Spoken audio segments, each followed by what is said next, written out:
All You're right. taking the Chiefs. No, I was taking Dallas. Nice try though. Thank you for trying to coerce me. Your mind tricks. No, Dallas. Exactly. I Did don't even you have to go hear into it. Kansas City won last week? Kansas City did win last week.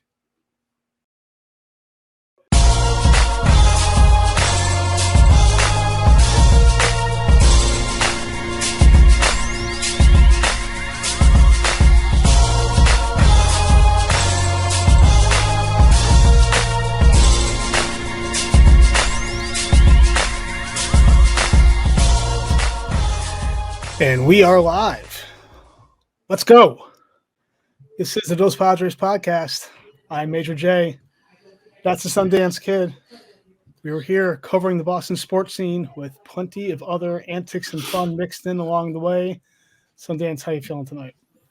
Feeling good. Feeling really good. A little bit different. Taping on a Wednesday, so to speak. I appreciate you adjusting to my barber's schedule, but he has Hair is had some. life. That's what I like to say. That's what I like to say is hair is life, and I get it. When you Every have 2 weeks, I need a perfect coif, so that's fine.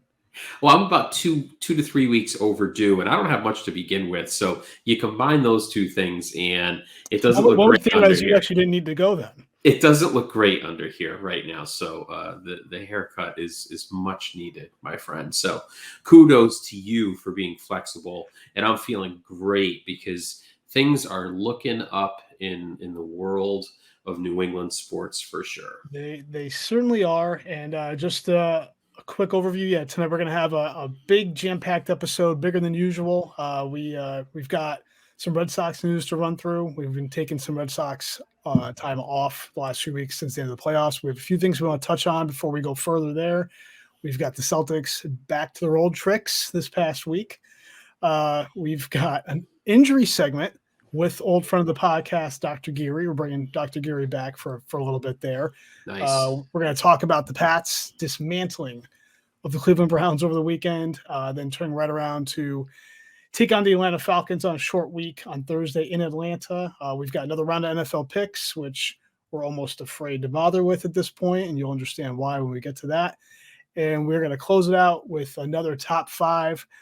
This top five in honor of the holiday next week, Thanksgiving. We're going to do our top five worst Thanksgiving dishes. That should be fun. Sundance, what you sipping on tonight?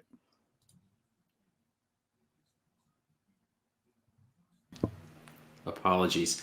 I have been treated by the wife to a fine Sam Adams holiday pack. And so the first to come out of the holiday pack, none other than Old Fezziwig. Old Fezziwig. Rich and spiced. It's a great one. So highly recommend Sam Adams when you have the opportunity. Drink safe. Noted. I always do for my den. Since you ask, I am no power tools while you drink. Thankfully, the saw went years ago. Since you ask, I am drinking the malt beverage smoothie orange pomegranate concoction. I'm always good for a little fruity drink on a Wednesday evening. So well done. But all right, Sundance, let's jump right in. We've got some Red Sox stuff to talk about here, and let's jump right in. We've got the first thing I want to bring up is JD Martinez. To no one's shock, opted in for 2022, last year of his contract, about $19.35 million, I believe. Chump change, if you will. Not sure why he would turn down a larger contract somewhere else. But thoughts on that? I don't dislike having him back for another year. The bat is still there. The bat's still good. I shudder to think what that means in terms of spending down the road with other parts of the team, which we'll get into in a future episode down the road. But I'm kind of 50-50 on it. What do you think? Well, I do not myself shudder at the thought, as do you. However, I like JD coming back. He's a strong bat in the lineup. He's proven to be that. I really wasn't sure what we were getting when we signed him 4 or 5 years ago. With that I contract, with the way it was loaded and the way it had all these opt-ins, oh opt-outs. God, Yeah. opt-ins, We opt-outs, thought he like was gone after 2 years. When he first signed that deal, we figured this was a 2-year deal. He's gonna go leave, opt out early, and just take on another deal and yeah, cascade down somewhere else for more money. right. So he didn't. He opted to stay. We know it's primarily financially based. That's okay. Yeah. I'm really good with that. He's a solid impact bat in the middle of the order, and I'm really more curious to see how the rest of this postseason plays out. We're not going to get too deep right now. We've got a hot stove special coming up in a couple of weeks. I will say I'm mildly encouraged by the reports I keep seeing, reading, and hearing about that say quietly the Sox are going to surprise some people and actually spend some money. I'll believe it when I see it. I think that's a good segue when it comes to money into another couple things. Sure. First off, Erod, Eduardo Rodriguez goes ahead and signs to no one's surprise, a pretty large deal with the Tigers. Uh, Sure, what, sure. 5 for 80, 5 for 70, something Uh, along. Yeah, but like 5 for 80. And as we texted each other, you knew he wasn't Yeah, going back to Boston. I mean, I'm confident he said to his agent, "You texted me the bids from the teams. right, Don't even bother sending me what the Red Sox send because I ain't going back there." right. And he didn't. He made it pretty obvious that he wasn't coming back. And I think it's a mistake on the Red Sox part. I want to go on record right now and say that I I'll love put that on Alex the board. Cora, live Yes, and die with Alex Cora. same. Um, I think that's a misfire on Cora's part in the organization. So letting it get to that point where some Good mismanagement. left-handed pitchers don't come around that No, they often. do not. No, they And don't. if you look at the deal that Erod got, this 5 for 80-ish type deal, that's a bargain for a I'm gonna look it left-handed up. starter. Let's That look I think that it's up. 5 for 78, if I'm not mistaken. That actually sounds That's a spot on bargain. That's for in this market now. Absolutely. oh So he's goodness, pretty sure 5 for 78. You do the simple math on that, and I think that comes out somewhere around, I so don't yeah, know, it's like five. 16 million a Yeah, it's year. 577. Can max out at 80 with incentives. So So let's just call it 5 for 80. That's fine. 5 for 80 comes out to be somewhere around 16 to 18 a yeah, year. right. When you see that Justin Verlander just re-upped with Houston for 1 year at 25 25. million, 25 million, and he's got some real injury concerns. Yeah, mileage, injuries, everything. And then you've got Noah on top of it, Noah Syndergaard, who just signed a 1-year deal with the Angels for $21 million, and a guy coming off Tommy John who just couldn't get right last year. Again, I'm these teams are just they are, but again, it puts in perspective this deal yes, with Erod. a proven, spectacular, I'm no, but absolutely so solid. disappointed to see him go. He by far was the most fun starting pitcher for me to watch with the Sox, even beyond Sale. I just loved Erod pitching. Right. The slow windup, his reaction when he gave up that home run in the 2018 World Series to the Dodgers, when he took his glove and he slammed it on the mound. Before the guy even left the batter's Yeah, box. right. I mean, that's We just want guys who care. you want guys who care. There you go. That's it. And I don't think Cora. There was no love lost there between him and Cora, and we'll see. This one Cora, might come back and bite the Red Sox. And like you said, we'll get into it on a later episode, but what that means for the future of that rotation in terms of what they're going to potentially do with Houck and Whitlock. You'd like to think they'd be able to maneuver it. So they needed one of them in the rotation. They could figure it out with the other. And now, unless they go in, a lot of things could happen in free agency. They could bring in Alex Cobb beyond or someone of that ilk to manage that. But we'll see what happens. But it does bring up to another quick point: Alex Cora finishing 5th in Manager of the Year voting this year, which I think is hilarious. Again, this league, these voters, everyone wants to anoint Kevin Cash as the second coming of Christ, but they love this Rays team. I get, the whole story with doing something with nothing and low payroll and this and that, but after a while, it's like, let's recognize what Cora did with this team that was supposed to finish 4th in the division and went out and got to the LCS. Like, come on, let's 5th. To me, that's just you're just trying to make a point to beat them down there. But I mean, beyond that, the only other thing we want to touch on too is listen, I got to jump in there. I co-sign everything you just said.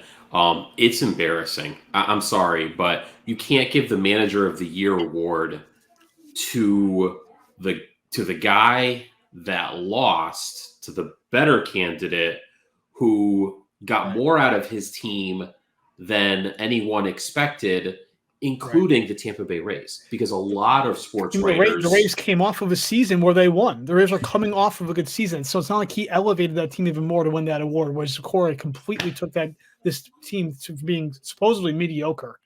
Terrible. Terrible. How do you give the award to the guy that lost to that other guy? It makes no sense. It really doesn't. And the Rays had far higher expectations going into the season, as you noted. And sure, they suffered some injuries, but the Red Sox didn't exactly have an easy time of it either. So, that's a joke. We can move on from that. All right, so that brings us to the final point with the Red Sox here is that Fenway Sports Group. The rumors are that Fenway Sports Group, FSG, is out there trying to buy the Pittsburgh Penguins. I don't know what to think of that. I know that's terrible. It incites some anger inside of me with their other ventures, Roush Racing, Liverpool. It's been other sports and teams that have been outside their own New England that don't cross over or really have any effect on our team, sports, feelings, etc. Now we're talking about essentially a rival hockey team to our team in town with the Bruins. This feels like that this ownership is missing its mark a little bit, and I get that they are an ownership group, and first and foremost, they're there to make money, make profit. But it also feels like after the last 20 years, they're one of the more in-touch ownership groups with the fan base and the community, etc., which makes it a little curious why they would go ahead and make a move like this. I don't know what to think about it. Listen, great point. How do you know what to feel about it? I mean, at this point in time, LeBron owns a piece of the Red Sox. So this sports landscape is really far different than anything that we grew up with, right? You make a really good point, however, that this Fenway Sports Group seemed to be fairly in touch with, the fan base and understanding the Boston sports scene. I have to tell you, if I'm ranking my favorite New England sports teams, it goes Sox, Pats, Celtics, Bruins. Right. But don't mistake that. There is a deep-rooted, hardcore Bruins fan base in this region. And if you think they're not going to take kindly to this, you would be correct. I don't know. We're going to hear. I don't know what. Yeah, I'm curious what the reaction is going to be. Especially over the next few months as we get into the beginning of baseball season next year. Fenway crowd. There's a lot of different ways this can go in terms of access to the ownership group that the fans have. That I really want to know, or I want to see what the reaction is to this, and just to see what kind of marketing and what kind of stuff the ownership group does to try to. You've seen them try to bring in Liverpool at times and Roush Racing, and you see stuff for them at Fenway and that crossover effect, which is understandable with those sports trying to get a crossover and involved to bring in fans from, say, baseball or that wouldn't otherwise have exposure or care over to those to racing and to soccer. Okay, fine. You're clearly not going to get any crossover fans to the Penguins. Like that's not happening. So I would like to think they'd be smart enough to keep the marketing for that and everything completely separate from anything in this region. I do think Henry and Warner and company are smart enough to do that, but we'll see. But all right, that's up for the Red Sox. We'll be kind of circling back on them in a couple weeks with our off-season hot stove episode. We are now going to turn into some Celtics talk. We'll Celtics shoot around. Sundance, it's been another, dare I say, typical week for the Celtics. A little up and down. So we're going into tonight right now. 7-7, 4th in the Atlantic, 9th in the Eastern Conference. They are taking on Atlanta as we speak. They're actually down 9 at halftime. This is after a split on the almost home and home. I'm sorry, back-to-back in Cleveland. And we can dive right into that atrocious 19-point lead blown on Saturday at Cleveland, which is now the second time they've done that after doing it to Chicago as well, I believe. Granted, they followed it up with a nice win on Monday at Cleveland to kind of at least split that back-to-back. And it was also coming off a nice win at home in overtime against Milwaukee. And we'll take the 2 out of 3 there in those 3 games, but it doesn't erase the bad taste in my mouth. We're blowing a 19-point lead yet again. And we can get into some after effects of that, but your quick reaction to that. Sure. So blowing, these double-digit point leads in the fourth quarter is not a very good sign and needs to end very quickly. Otherwise, that's a characteristic that starts to define you throughout the season, and it's not a good one. So there's that. Overall, I've taken a step back and reassessed my thinking here. The Celtics, say nothing about the Celtics, if you will. They are an interesting team right now. You have interesting, yeah. You have so many plot lines bubbling under the surface that you could really sink 4 hours into any one of them. You've got Enes Kanter, who's basically looking at the team and wondering, how come I'm not playing? Is it because of my political views? I'm really curious to know if I'm ever going to see the light of day. And he has. He's actually gotten into the game the last couple nights. Yes. But Udoka had to address it publicly. Which says a lot right there. So there's that. There's the Peyton Pritchard mystery, which is the guy was running some serious minutes last year. He hasn't sniffed the court at all. That's the mask. I think the mask is doing him in. I think they're afraid of what it's doing to his confidence on the court, and it's affecting his ball handling and shooting. And I think the mask, it's all about the mask. And once they can get him out of the mask, I think maybe he'll see the court a little more because he'll feel better about himself. You've got Schroeder, who's playing out of his mind. I'm sorry. Yes. Playing out of his mind. You've got Tatum, who's Jekyll and Hyde. He can drop 40 one night and then drop 7 the next. How he still lacks the ability to step out of his body and understand, okay, I'm not shooting well tonight. I just have to drive every single play. I just don't have the touch. Make the adjustments. He cannot make the in-game adjustment. Yeah. And here's the last thing I'll say about this team, which is interesting, but it's maddening. And you could spend 4,000 hours on this. Right. The injuries. It's timely that we've got Dr. Chris Geary coming on. Yes. I am so utterly frustrated with Jaylen Brown missing time pretty consistently. And I'm sorry. When you've got young dudes that are in their early 20s and they are missing time consistently, who in God's name are you paying to train your athletes, Wick Grousbeck? Because you've got 2 players that are ultra critical to the success of your team, Jaylen Brown and Time Lord Robert Williams, who's sitting out tonight with a very mild knee injury that he told reporters it's really nothing compared to other injuries I've dealt with in the past. Why are you You're 24 years old. You're 24 years old. I'm sorry, but if you haven't, if you haven't torn your ACL, get out on the court. Do you really think Kevin McHale, Larry Bird, Robert Parrish, Danny Ainge, do you really think any of those guys in their early 20s would have sat out this much time? Do you really think with a knee ding? Yeah. I'm sorry. Like you said, we should bring that up. We'll have to bring that up with Dr. Geary as well, because it's and I think that's just a trend of the NBA in general now, is how these young players are, the load management type stuff, and if there's any little ding, or if they want to err on the side of caution.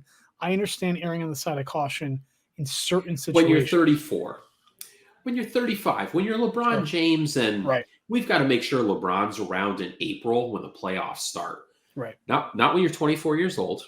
Not when you played a year in college and you've been in the NBA for 5 minutes. Right. The wear and tear isn't there to warrant this. Yeah. Mind-blowing. Mind-blowing. No, I'd agree. So we can definitely address that, I think, in our injury segment with Dr. Geary. As far as the C's, like I said, they are now down 10 late in the third to Atlanta. It would be nice to get another road win before they come home, but that actually brings up, we can take a quick look at the schedule coming up. And we've got, let's see.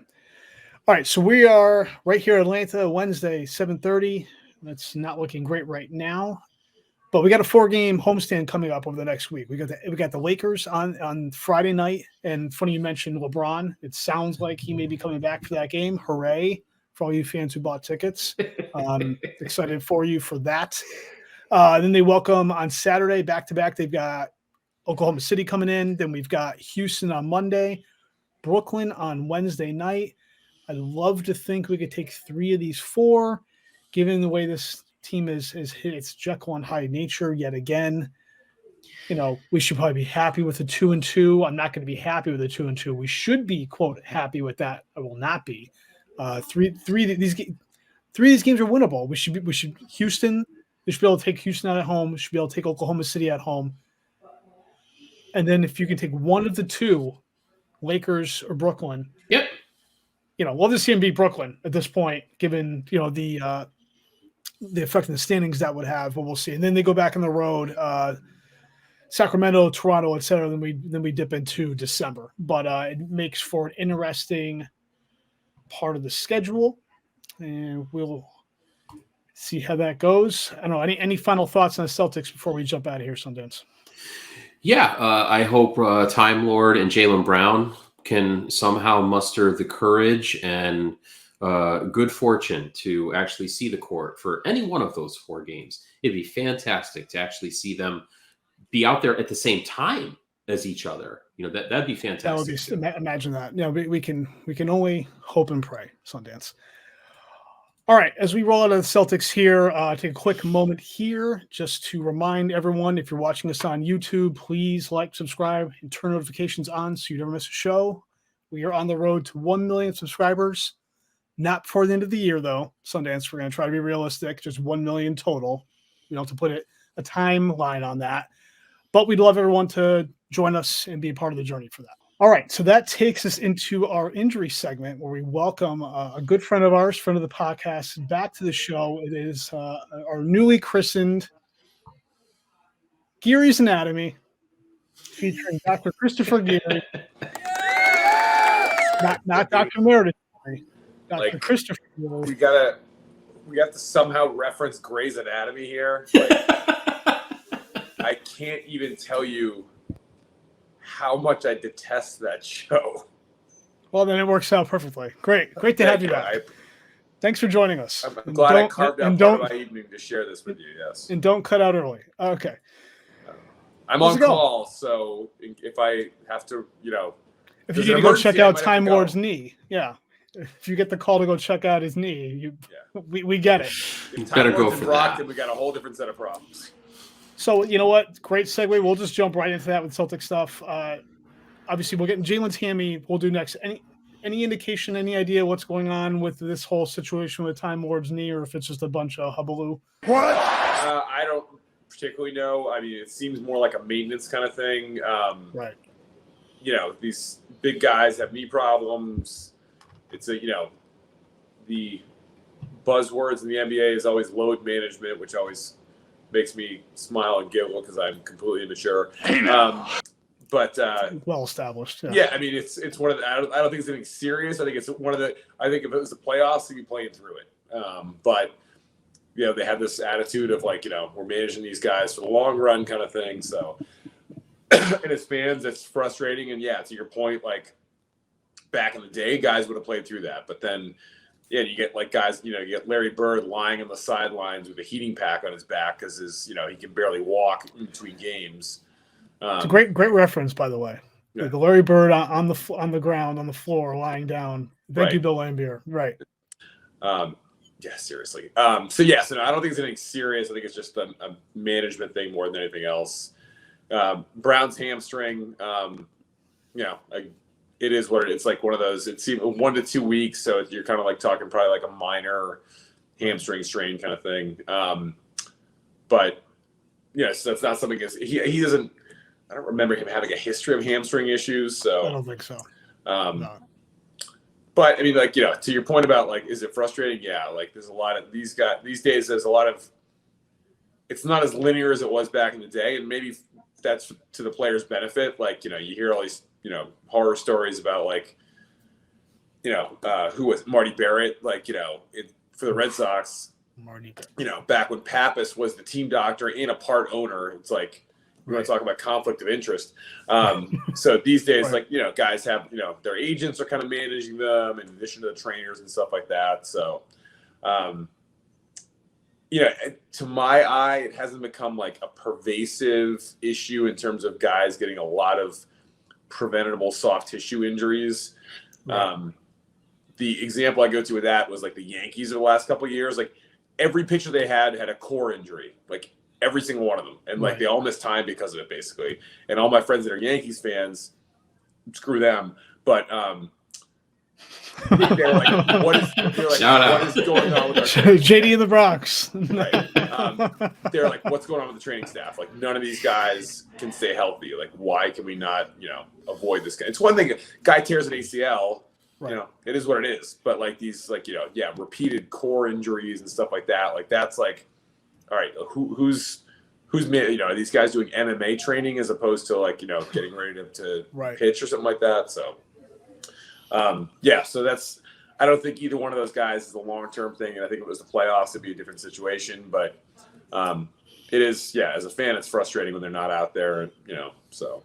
Well, supposedly the word is that Jalen's getting closer. Hopefully we see him on the homestand over the weekend and that'll kind of just, that'll knock this out and we can move on. So there's a couple other guys, local guys around here, and then a couple guys on the national scene I want to run by you here as well. So first couple things, and this isn't necessarily in your sphere of expertise per se, but I have no sphere of expertise. Let's just be perfectly clear about that. That's why you're here. So with us, so the Damian Harris, Cornucopia coming off a couple of concussions. It sounds like they limited practice today, and apparently at least Harris has been cleared to play at this point tomorrow night. Good. I mean, with a concussion, it's one of those things. I mean, it's so idiosyncratic in terms of how guys respond to that kind of stuff. These days, it's a little more discreet in terms of how they manage it because they do all this like neurocognitive testing, like the impact test, and there's something else. Like basically, like they take a test preseason that establishes a baseline. Like it's like I think it's an online test, and it has to do with like the accuracy with which you respond and the speed that you respond with. And so that actually sets up a baseline preseason where they can go back in season after you've had an injury and be like, okay, you're back to your baseline and you're not. Because, otherwise you get guys being like, no, I'm fine, I want to play. Like Julian Edelman during this, like the Super Bowl against the Seahawks, I got a concussion from that hit and I was sitting up in the third deck and, he went back and played. So the good thing is these days there is a little more objective data to go by as opposed to guys just being like, no, I feel fine. And then they go back out there and they end up, with CTE by the time they're 54. So Chris, do you have any thoughts, any inkling or insights towards what happens with possible concussions mid-game when the player's taken under that little blue tent? Like, what kind of tests do they do with? Do you have any idea, like, what kind of, tests they do right then and there to determine if a guy has a concussion? I mean, quite honestly, I don't have the specifics on that. Like, I don't know, like, what the trainers go through. I know they have there's an independent neurologist on site that is, charged with basically saying yay or nay, can they go back in the game? Because they don't want to leave that up to the player and the team's training staff, basically. Sure. So, and sometimes that'll get called in from, if a guy comes off with an obvious concussion, it's one thing. Sometimes they'll call that in from the booth or something like that and be like, you got to go check that guy out. Right. The specifics of what they run them through, I'm not, there's the typical, like, count backwards from 100 by 7 kind of like that kind of stuff. But, like, I'm sure it's more sophisticated than that. But, how many fingers am I holding up? It's like, but there's probably a little more nuance to it than that. But I don't have any. That's the kind of stuff that they do. And they're like, if you don't respond appropriately or you have any symptoms at all, they're going to keep you out. So, gotcha. Interesting. All right, a few more guys I want to run by you here. First being another local guy who I have, even in our very limited Bruins coverage on the show here, have been clamoring for this gentleman to come back and be okay the second half of the season. Tuukka Rask, right. Any comments on that? I believe it was a hip labrum surgery that he had. And granted, given his age and stuff, we have no idea based on recovery, rehab, and even just desire to play. If he's coming back at his age, period. Right. I'm hoping maybe he's been skating, right? I mean, I saw him. I believe he's been skating. Yeah. Well, I guess. Yeah. So what from somebody who's probably done a few of those, what are your thoughts on as far as what the rehab would be at his age? Like how realistically, if you wanted to come back, what would that look like in terms of him being effective between the pipes, et cetera, in terms of mobility, all that stuff? Right. It's a very, very common condition in hockey players in general and goalies specifically, especially with, like, the butterfly goalies. You think about that style where they're going, like, their hips are, like, externally rotating a lot. There's a lot of shear force on the joint. They tend, the labrum can tear, like, over time. It's not usually like one injury. It's more of like a over, repeated use kind of thing. But it's very common in the, like, modern goalie because of the butterfly style. And it's been back in the early days of hip arthroscopy. It wasn't a great prognosis, but these days they've gotten so much better at it. And there's like 2 or 3 guys in the country that do, like, the vast majority of those in the high level athletes. Right. And the return to, the success of it in terms of return to play is actually pretty good. How much do you think his age would factor into that? Yeah, a lot of it has to. Age has something to do with it, and then also, like, do they have any underlying arthritis? Some of these guys have just, like, degenerative arthritis in addition to that. So the scope's not going to cure that. But if it's more of just like just the labrum, which is more of a soft tissue problem, then the recovery from that has gotten a lot more reliable over the years.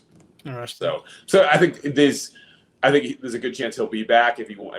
It seems like he wants to be back. He went through the surgery. He's doing the rehab. So it's like, why would you do that if you don't want to actually play, or at least consider it? So I hope the Bees bring him back. I mean, Allmark and Swayman have been doing a fair enough job, but the defense hasn't been there to help 2 talents that aren't exactly at Rask level yet. No. So, and they're wildly effective at giving up goals 20 seconds after the Bruins score. It's like.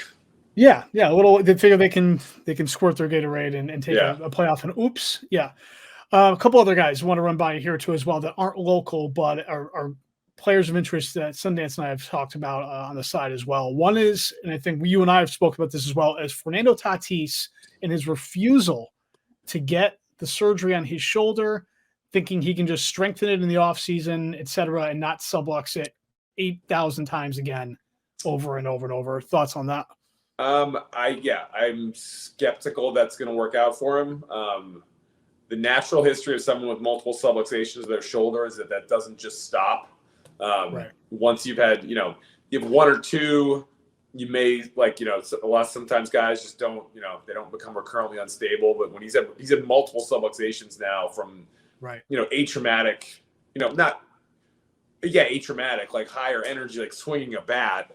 It's and not diving and landing on it, right? The high impact stuff, both in the field at I think was a play at shortstop, Yep. diving and landing on it. The other one was at like third base, diving into third, I believe, running the bases too. So and then it's kind of run the gamut. One time just swinging a bat at least, right? So, so the statistics on that show that he's going to continue to sublux. So then it's just a question of like, at what point in the season does it happen? Like, does it happen in spring training once and then doesn't happen again until the playoffs? Like, that's so I don't necessarily understand the reticence to have the surgery. Guys don't want to have surgery. They feel like they're, it's a they're compromised or whatever. Right. Or just scared or simply just fearful of going to the knife. Right. Which is fine. At his age, I get that. I think I'm more surprised about simply the fact that the team doesn't seem, like, at least that we've seen in the media or outwardly, the team isn't pushing him to get the surgery more. And they might be behind the scenes. Once they get to the major leagues, they obviously have a lot more latitude about what they do. The guys in the minors, basically, it's like, if the team recommends it and the team doctor says you should have it, like, they're going to have it. Right. With the exception of like guys that are like big prospects that signed some huge signing bonus, and there's, but once they get to the majors, obviously the agents have a lot to say about it and second opinions and stuff like that. So, I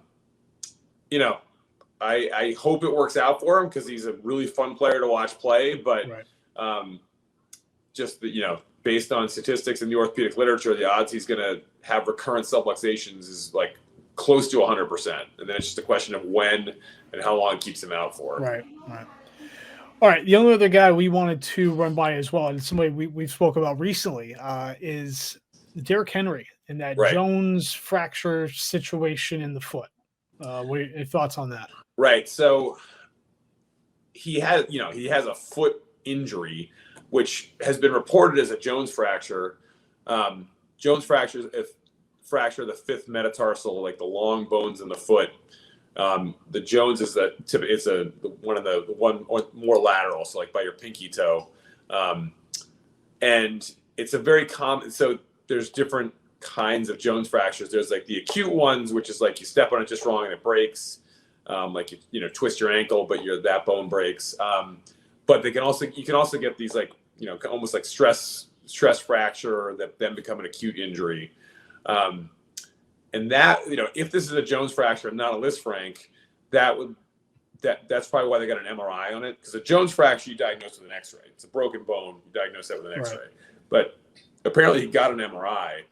The only reason to get an MRI on a Jones fracture would be to see if he had if it was like an acute on chronic thing, like if he was developing a stress reaction that then went on to actually fracture. And if that's the case, that's going to be a longer recovery. It's going to take longer for that to heal. Right. Typically when you hear someone getting an MRI of their foot, that's more for a Lisfranc injury, which is more of a midfoot injury, more toward the inside of the foot. And that's a season ender. Like that's a no-brainer because then you're non-weight bearing for 8 to 12 weeks. Typically you got to go back to have the hardware taken out. Yeah. And the team seemed like right off the bat that they were hopeful that there was still a window for him to come back towards the end of the season, maybe make the playoffs, whether they get that far, et cetera. So if that's the case, if that's the case, it's definitely a Jones fracture because they're not coming back. You're not coming back from Lisfranc in the same season. So and basically what that entails is they put a screw in that bone that helps to compress it, help it heal. But it's typically that'd be a 6 to 8 week recovery in terms of being able to go full activity. Then it's a question of what he's ready for at that point. At that point he hasn't had football activities for 6 to 8 weeks, but they'd probably throw him back in if it was the playoffs, certainly. Right. So. All right. Interesting stuff. Well, we appreciate you coming on. It's been fun. It's been real. We did go ahead and try to find a name for the segment that was befitting. Yeah, I'll work on that. Yeah, that's no, we're good. We got it. Thank you though. So you have a great Thanksgiving. I will work on it. Yes. I have no doubt. We'll talk offline. Okay. We'll do that. Yeah, but you have a great Thanksgiving, weird. and You too. we'll be talking again. Hopefully in December. All right. Talk to you soon. All right. Thanks. See you guys. See ya. Dr. Geary. Always good to have him on. Great to have him on. He offers such good insights, and what I appreciate about Dr. Geary is he gives you those distinctions. You know, if it's this, then that. But if it's that, then watch out for this. You know, I think that's probably the most valuable takeaways that we usually come away with. And so the question that I have is exactly what Dr. Geary touched on. At the tail end there is, do the Titans throw him into a playoff game having not played much in 12 weeks? I mean, yeah, my goodness, that's I don't know. That's for a running back who's had a foot injury. It's really interesting. And then the way this guy, the way he moves and the way he plays, like it's just. Oh, he's a freight train. He is not a scat back. He is and the way he balances so well on those feet, and I think that's what makes him so dynamic at his size too. But yeah, I mean, hopefully it actually completely implodes for the Titans, and we never have to worry about it. So thanks, Tennessee. All right, which actually is a nice segue into a little Patriots preview segment. Let's go. That's right. Go Pats. Go Pats. I know. It was another heck of a weekend, Sundance. Resounding victory. Resounding. They laid the wood, man. They laid the wood. You know, and I was fortunate enough to be at the game in attendance with Dr. Geary, and we witnessed Cleveland drive the length of the field with a nice, steady drive to go up 7-0 to start that game. Yep. And they didn't score again. Well, at least not, Nope, they didn't score again. They didn't score again. Yeah, so that wasn't right. And we even joked how after that first drive, I said to him, well, this is going to be a long afternoon. Well, in a way it was, but in a much better way than I anticipated. And they just came in, and Mac played great. Again, just made the throws. He didn't have to go hog wild, made the throws he had to make, but made all of them. Great pass to Kendrick Bourne for a touchdown, who leapt over, made a great catch over 2 defenders as well. Yeah. A nice touch pass to Hunter Henry over in the end zone. It was borderline immaculate in terms of that play. It was quite a game. I was very impressed. I have to say, I'm now, not that I wasn't a believer before, but now I really think this team can really make some noise at 6-4 here. Like I'm getting kind of excited now about this team. Jones basically making perfect throws. We've got Hunter Henry, who I think is becoming, had flashed, and there was no question about his talent with the Chargers, which is why I was really excited for when they went and got him. But he's becoming a legitimate star at tight end at this point in terms of the clutch playmaking, and the defense completely starting to gel, become essentially a top 5 unit now, if not top 3. They're opportunistic. J.C. Jackson all over the place. Kyle Duggar finally gets his first pick, which was nice to see, given the fact that he's been all over the field making all kinds of plays for this team. Gets rewarded for getting a takeaway. Finally, it's just everything clicked in this game. Also somewhat reflective of Cleveland and how they played and are playing now. Their defense just isn't there. The defensive line, I think, was held at bay by I think the Patriots' offensive line played really, really well. We saw Trent Brown come in, and for a while we thought he was either going to be rotating snaps with Onwenu or win, or something was going to happen with a rotation there, and it never really happened. Trent Brown just stayed out there for the entire game, played well after not playing since week 1. It's like, okay, we've now got some depth at the line. They were able to keep the pass rush at bay. Secondary, which has been the case most of the year for Cleveland, didn't play well, obviously. And then Baker just got scattershot, made some ill-advised throws, which we've seen Baker do off and on throughout his career. That's what he does, yeah. And that's what he does. Grant, he's a gamer. He goes out, tries to make plays. And this was an environment where it's not really conducive to that when you get down a little bit. Just try to go kind of gung-ho and wing it. And he paid for it. Then he ended up getting hurt and getting knocked out of the game, and became the Case Keenum show, who, looked okay. didn't really do do a whole lot with it. Dermis Johnson for Cleveland did play well, look well, and that was basically it. Dermis Johnson was their entire offense, well, with Chubb being out. So I don't know. It's not a lot to say. It was just a great game, top to bottom, all facets. It was just nice to see, and they are now going to be rolling into a quick turnaround with a flight to Atlanta, playing tomorrow night, Thursday night, at the Falcons, who got dismantled at Dallas 43-3. Curious to see. Again, we'll get into that in our picks later on, but curious to see what that really turns into in terms of the dynamic of this game tomorrow night on the short turnaround. So, what would you take away from the game? Listen, you hit on all major facets. Not much to add there. I did see and hear a couple of snippets earlier this week that Trent Brown, as you noted, was rather hyped up on the sidelines before this game started. So this was not so much a gingerly, let's test out Trent, let's see how he looks out there. He was raring to go, and that's a huge lift for the Pats. If Trent Brown is healthy and fortifies that line that much more, and oh, by the way, we didn't even have Harris for this game. I'm glad you brought that up. Yes. I have to tell you, for me, this was just a confidence game. This was like a straight up, you know what? Ramondre. Hey, what? Ramondre is the real deal. He's a fantastic running back. We absolutely have, the thunder and lightning complement between him and Harris. I got to tell you, we should have beat Dallas. We should have beat Tampa. This team could easily be 9-1 right now. I think they could beat anybody. I'm not afraid to play Tennessee. Right. I'm not afraid to play Buffalo. All these daunting games on the schedule, which we'll look at in a moment here, don't seem as daunting now. They seem, not to say we're going to win, but they seem like every game feels like it's winnable. Like you can go in feeling, okay, let's do this. Let's see what happens. We can take these guys out.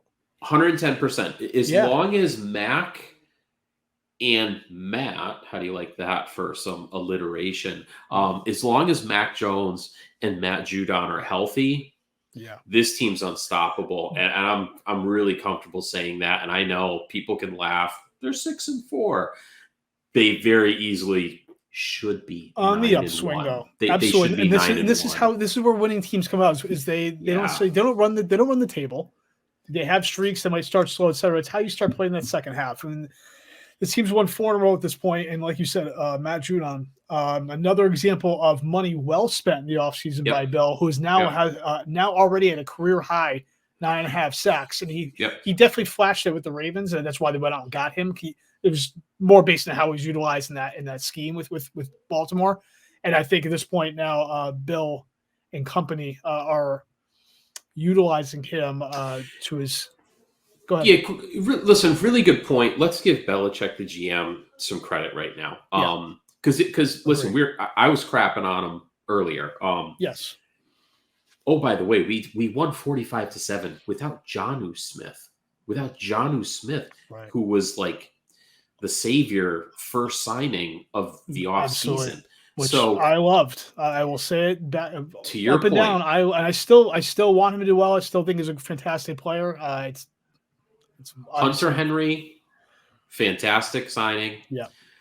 Matt Judon is going to be the signing of the year for all 32 NFL teams. I don't care what anybody says. Yeah. He's completely transformed their defense. Belichick very easily could have traded N'Keal Harry away for a bag of baseballs and said, which are completely valueless in the sport of football. So yeah,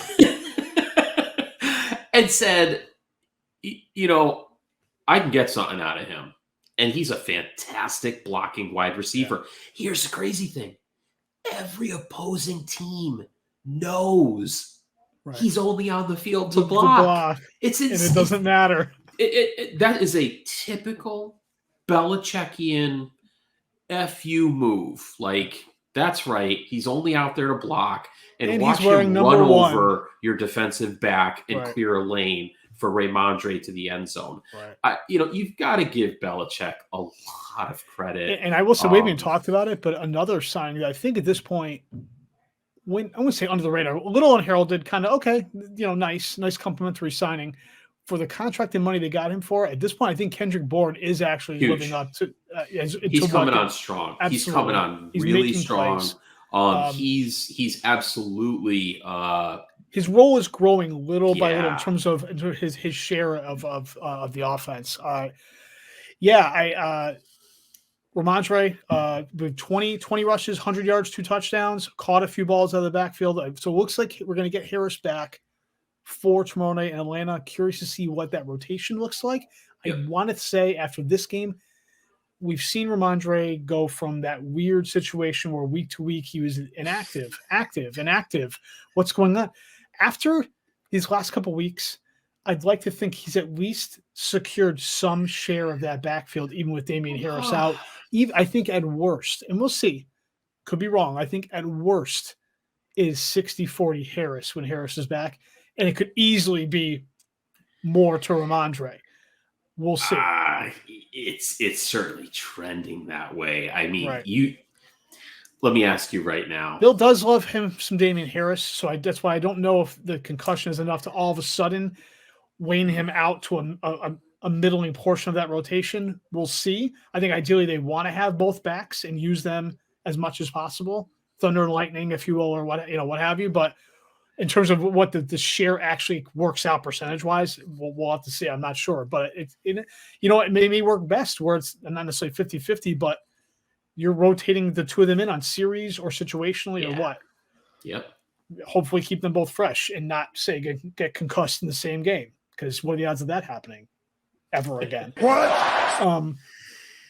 But here, we'll bring up the go ahead and bring up the practice report here. No, let's change that out a little bit. There we go. All right, so looks like they're not on the injury report anymore. So yep. That's a good sign. Olszewski doesn't look like, is he even on here? I got to be practiced. honest. I thought he was dead. So this is a good sign. It's a good sign. I just keep replaying that play, that hit in my mind. I'm good if we don't see him until after Christmas. I have to be honest. It's just one of those things with concussions. Go ahead. Right. No, so we've got a bunch of guys just listed as questionable. The usual Pat stuff. Bentley, Bolden, Trent Brown. Sure. Because of limited practices. I don't see anyone on here. Duggar, Falk, Harry, Hightower, Mason, Mills, Smith, Van Noy, Dietrich Wise, illness. I think the only guy realistically we might not see play on tomorrow night is probably Jonnu because he missed the last game in a short turnaround. But one of these guys, I don't think necessarily, I think these are token questionable calls. As far as the Falcons go, the one player that could make a big difference in this game that's questionable right now is old friend Cordero Patterson, who banged up his ankle, twisted his ankle, something along those lines in that game against Dallas on Sunday. It sounds like with that short turnaround, he's very questionable tomorrow night. He has been the Falcons' biggest playmaker at this point as far in the year, especially with having Ridley out for essentially, who knows if Ridley's coming back at all this season. Pitts is a nice player too. Pitts is absolutely. Pitts is Patterson's essentially been the Swiss Army knife. Year. I mean, he's going to be in that conversation. But you're right. Cordero has been a fantastic spark for them. So again, we're coming off a 43-3 loss at Dallas for the Falcons. We'll see how this team reacts as far as it's a pretty big loss on the road to come back home and then turn around and play 3-4 days later with a team that's really ended up swinging like the Pats. By no means am I predicting a Patriots win right here because, again, when you're on the road on a short turnaround week like that, a lot of things could happen. I think the Pats were giving 7 last I saw. Again, we'll get into that in our Padres pick segment. But in terms of the health standpoint of the two teams, given the importance of Patterson to the Falcons offense, I'd say that's probably the biggest issue in terms of the injuries going that game. But actually, we'll bring that up, and that kind of is a nice lead into schedule coming up for the Pats. We have got Falcons on Thursday. Then, as you alluded to earlier, we've got Tennessee at home the following Sunday, so we get kind of that mini bye, 10 days off there, and then we roll into Tennessee, who, while they're still 8-2, have not really been impressed by the last couple weeks since Henry's been gone. Granted, they ground out a win against New Orleans last week, and any win is a win against a good team. It was 23-21, etc. But they're not the same team. They're also down Julio Jones as well now, who's going to be on IR. So you're really whittling down your skill player depth there as far as the Titans are concerned. You've got Tannehill, you've got a carousel of running backs in the back with Adrian Peterson, Dante Foreman, McNichols, etc. You've got one trustworthy wide receiver in AJ Brown, and that's essentially it. So that's, while they're 8-2, it's a very important game for the conference as far as the Patriots are concerned. It's certainly a winnable game, especially because we have them at home, and then we head Week 13 on a Monday night to Buffalo for a showdown with the Bills. It's going to be an interesting 3 weeks, Sundance. I mean, they're 6-4 now. They can come out of this 8-5. I mean, yeah, you'll be happy with that. Yeah, I'll be honest. I mean, one of those wins is against the Bills, especially. Yeah, listen, I don't think the Falcons game is going to be 45-7. Right. I expect that to be a closer game, but that's a win. Tennessee at home, I expect that to be some payback for Belichick. I expect that to be a win. And then the Monday nighter in Buffalo, I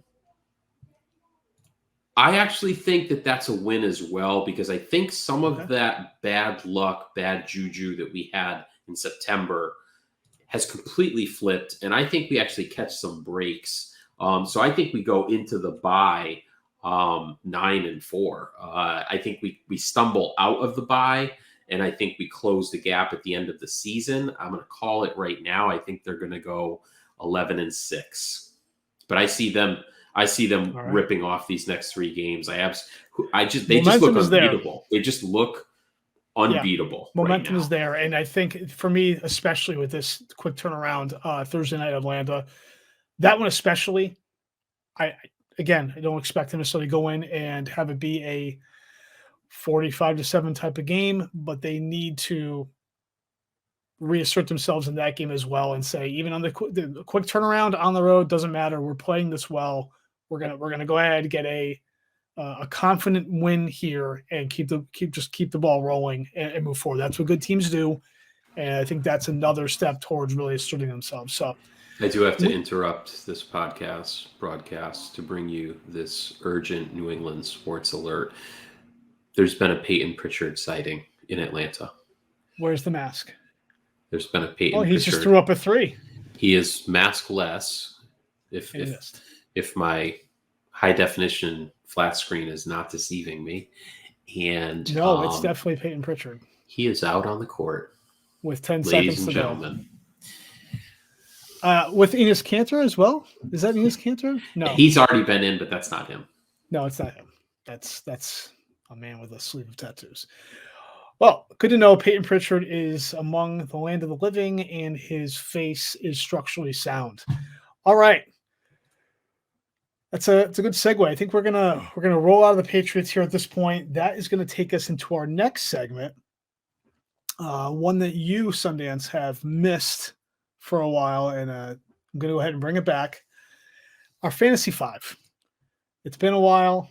You've missed it, and I feel like it would be wrong to keep you from it any longer. So, Fantasy 5 this week, folks. Couple notes. This is going to be our trade deadline special. And when I say that, I mean most leagues, their trade deadlines are going to be this week, next week, some in the next couple weeks. And we are not recording next week. We're taking the week off to celebrate the holiday with friends and family. So with that, I figured this would be a good time just to focus on players to go out and trade for before that deadline hits. One point I want to kind of focus on here for everyone is please go out and find mutually beneficial deals. A lot of owners like to go out and just scrap together these really crap 2-for-1s, 2 guys off my bench for your star. That's terrible. I'm going to try to take advantage of the team that's falling out of the race, either isn't paying attention, doesn't care anymore, isn't making the playoffs, etc. Don't do that crap.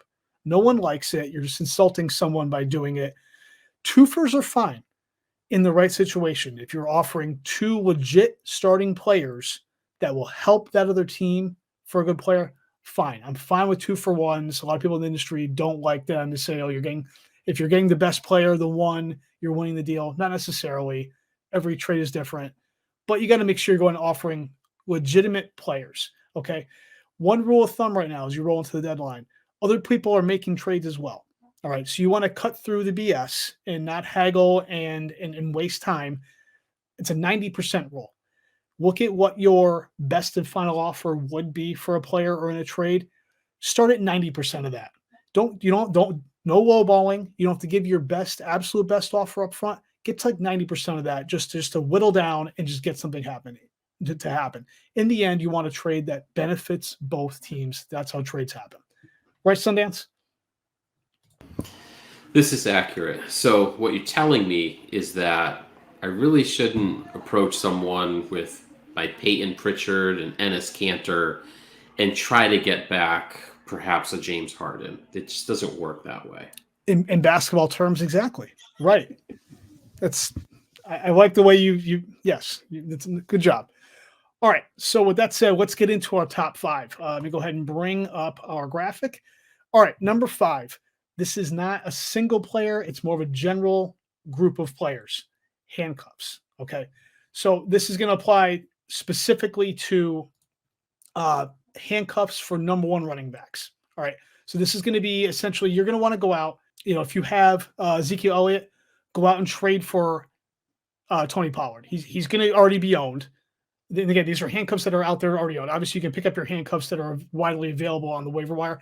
These are the highly owned handcuffs that are owned by other teams if you don't have them already. If you're a team that's already essentially either got a playoff spot locked up or you're looking really good at making the playoffs with 4 weeks to go in the regular season, you should be not worrying about these other junk players that you probably won't even use in your lineup anymore, especially with the bye weeks rolling out. Start setting your team up for this playoff run and protect those players.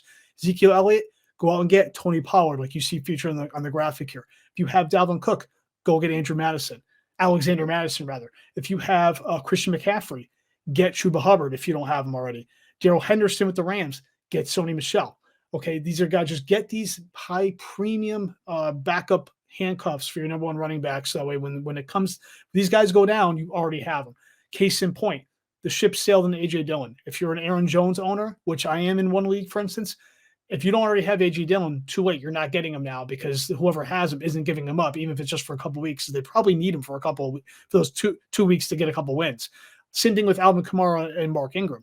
If you don't already have Mark Ingram, if you're the Kamara owner, probably too late to get him. If Kamara comes back this week, you may be able to still swing a deal to get that to make that happen. But point being, go out and if you have a number 1 running back and you're looking good, go out and swing a deal to get the handcuffs from another owner.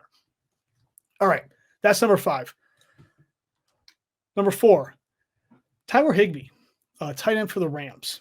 Now, this is really more towards good player, underrated. He's a really good player.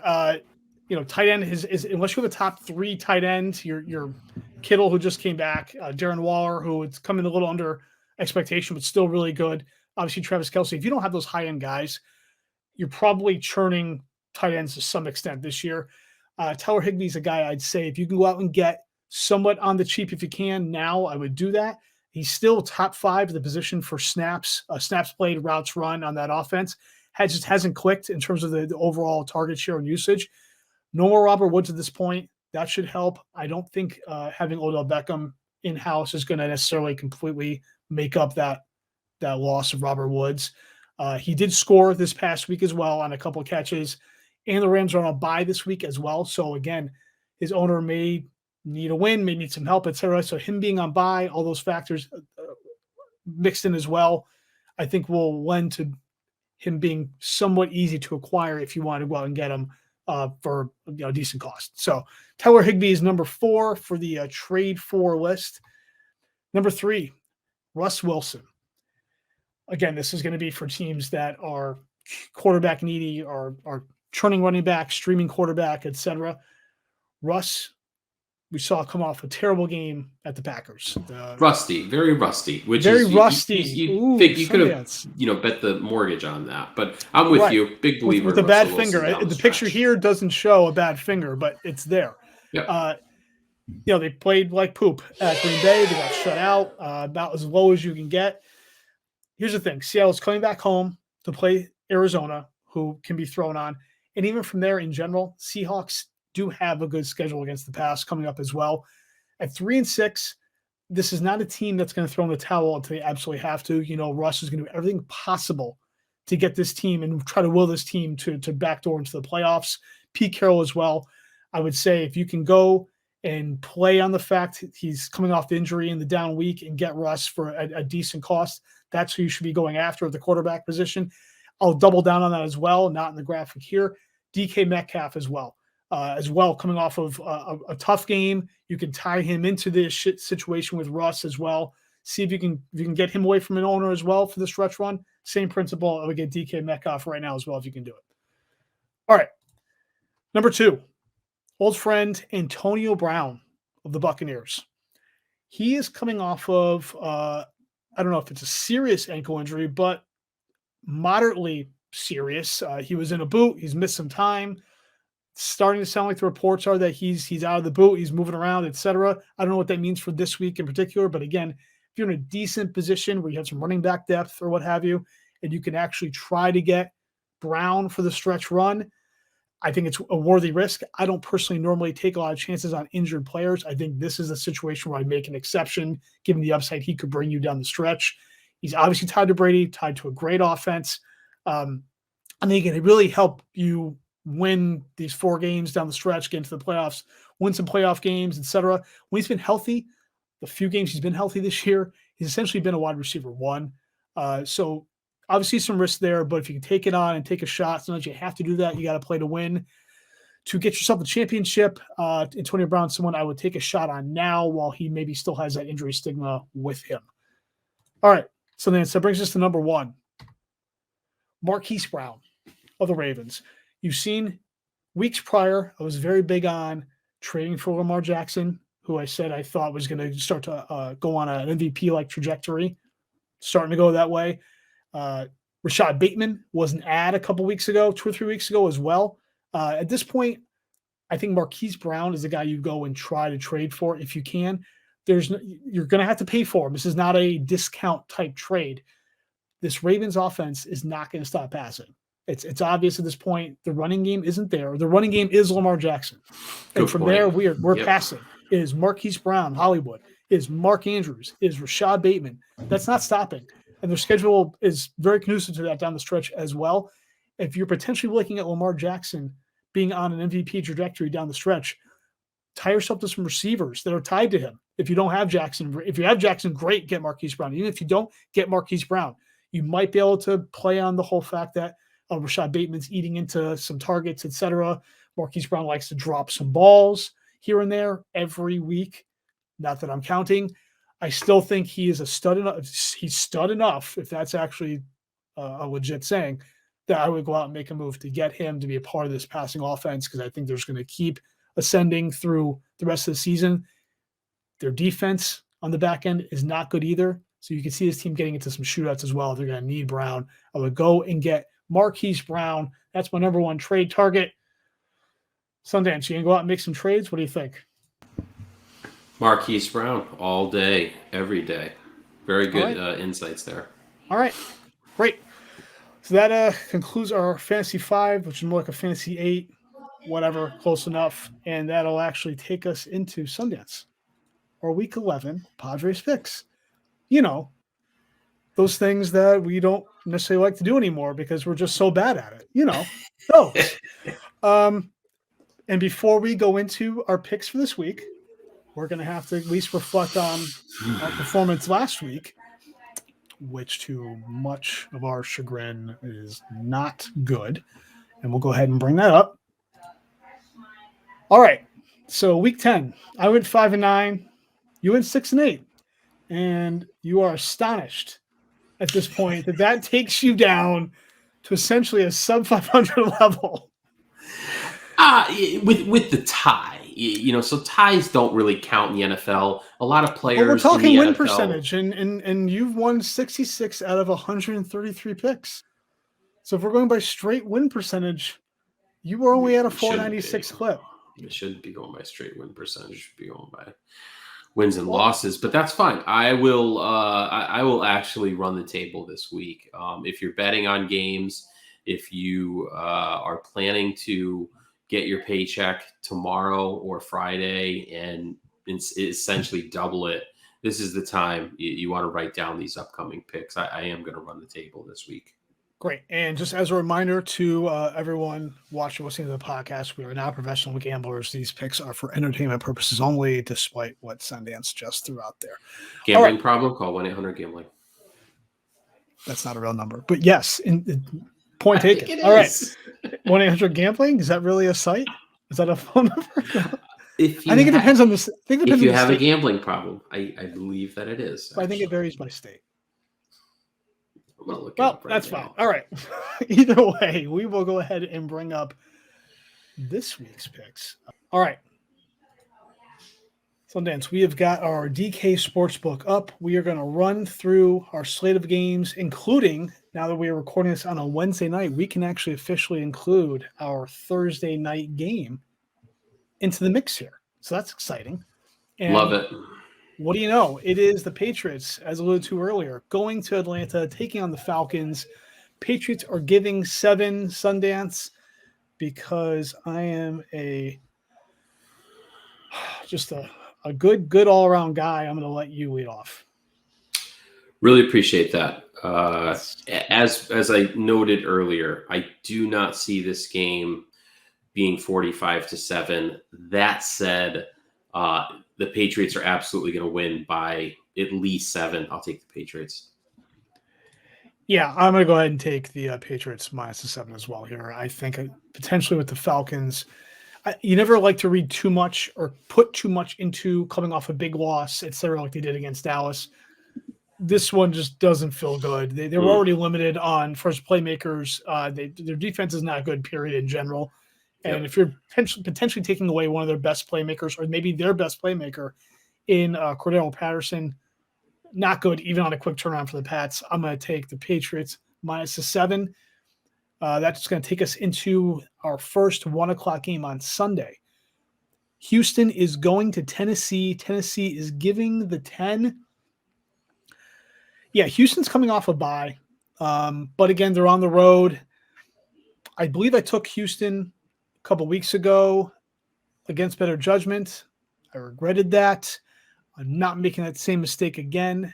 I'm going to go ahead and take Tennessee minus the 10, even though overall I don't believe, as I spoke about earlier in the Patriots segment, I don't believe in Tennessee overall in terms of everything going on with that team. This just happens to be a fortunate spot for them. I will go ahead and take Tennessee minus the 10. Yeah, same. Houston could have 17 bye weeks in a row and game plan for, one Sunday afternoon. They're not touching Tennessee this coming Sunday. This game will not be close. This will be a blowout. I'll take the Titans. All right. Next game on the slate, we've got Indianapolis going to Buffalo. Buffalo is giving the 7. Sundance, what do you got here? Yeah, I'm going to take Indy. I don't like Buffalo. I don't think Buffalo is for real. I am at that point in the season where they're 6-3, if I'm not mistaken. They are not an impressive 6-3. They've got a couple of blowout wins, but they've got some bad losses. I actually am going to take Indianapolis on the road here. Okay, I am actually taking Buffalo minus the 7 here. I think they, even though it was against a poor team last week in the Jets, the Buffalo, the offense seemed like they got right a little bit. For me, this is actually also more about the defense of Buffalo, which has been top of the league all season. And I think at home that defense is going to force Carson Wentz into some mistakes. Wentz tends to get a little gung-ho at times, try to make plays, kind of like Baker, we were talking about earlier. I could see Wentz being forced into some mistakes here. Buffalo's defense taking advantage of it. And I think that with Josh Allen getting right, that, the receivers, etc. Stephon Diggs is coming on. Indy can be thrown on. I think Buffalo can win this by 10 at home. So I'm going to go ahead and give the 7 with Buffalo here. No, Colts are coming off a win. Colts are a funny team. They're going to build momentum and make the playoffs. They do have what's potentially turning into the number 1 running back in the league, and Jonathan Taylor, who's become an absolute beast back there as well. Pittman's a great receiver as well. So we'll see. I mean, 50.5 total, that's pretty high. So that actually would lend to potentially covering the 7 points, but we'll see. All right, so we go now Green Bay going to Minnesota. Green Bay giving the 2, Sundance. What do you got here? Tough one. Why is this a tough one? Green Bay beat a really rusty Russell Wilson led Seattle team last week, and not really by much. I'm pretty sure the final was 17-0. The final easily could have been 3-0. I mean, right. Aaron Rodgers didn't look impressive. It was at home. And here the Packers go on the road where the Vikings are coming off a nice win against the Chargers. I don't believe in Minnesota. I don't believe in the Packers. But I'll take Green Bay in this one. Okay. I'm actually taking Green Bay minus the 2 here as well. More or less along the same lines. For me, it is about the Green Bay defense, as well as really, I feel like the Minnesota win at LA last week, to me, was more indicative of the play of the Chargers the last few weeks, and Herbert, and just things are going a little weird for that team the last month or so than it was Minnesota per se. And I feel like Brandon Staley, the head coach of the Chargers, is in a weird spot with the Chargers team. They were very aggressive early in the season with like fourth down play percentage, like going for it and getting it. And when all of a sudden the last month or so, for some unknown reason, he's not going for it on 4th downs anymore. It's just a really, really weird dynamic with the Chargers right now. So I feel like that was more of a factor with Minnesota last week than anything. I think Minnesota coming back, they've been very, again, Jekyll and Hyde as far as very up and down, all over the place. And I just think the Packers are a better team overall. So even though it's in the division on the road, I think the Packers will win this by 2. So I am going to take the Packers in that game, which takes us to the next game, which is San Fran coming off a pretty big home win against the Rams. Big home win. Yep. Monday night, 35-10. Going to Jacksonville, also known as the Urban Meyer Dumpster Fire. They're a traveling band. I don't know if you've heard any of their stuff, but they're really popular in the South. But we got San Fran giving the 6 at Jacksonville. A couple weeks ago, or last week, I believe, I actually made the astonishing choice of taking the Jags, getting the points at Indianapolis. That worked out. So naturally this week, I'm going to go ahead and say, no way in hell am I doing that again, because they looked awful doing it. You're not, fool me once, shame on you. Fool me twice, shame on me. Not happening again. I'm taking San Fran minus the 6. What do you got here? Tough game. Jacksonville tends to play a little bit better at home. San Francisco is a Jekyll and Hyde team. 110%. The thing is, not to cut you off, but like in a way, as we're saying this now, it almost feels like so many teams in the league in general right now are Jekyll and Hyde. Like I feel like we could put that on half the teams in the league, which I think is just indicative of the way every season is weird and funny and crazy in the NFL. We know that. Scott Pianowski, I know, who somebody I read and listen to a lot, always uses this term called it's a snow globe league. Just shake it up and it's all over the place every year. Yeah. I think this year more than ever that's the case, but agree. To let you get back to the point though, yes, San Fran is absolutely Jekyll and Hyde as well. So, I don't want to be sitting around on Sunday afternoon and looking at this game and saying, come on, Jacksonville. But I'm going to be really ticked off if the 49ers let me down here. I'm going to take San Francisco. All right. Well, that takes us to the next 1:00 game, which is a game I'm actually kind of looking forward to seeing and taking a look at, is that the Ravens, we spoke about a little bit with the Fantasy 5 there, going to Chicago. Baltimore giving the 5. What do you got here, Sundance? Okay, so if I'm not mistaken, the Bears are coming off a bye week. Correct. So they're at home. They're rested. Baltimore looks like crap. They are just not as impressive as I thought they were going to be this year. Defense is just not. They're decent up front, but they're going to be passed on this year like they haven't been in years. It's teams can have their way with them.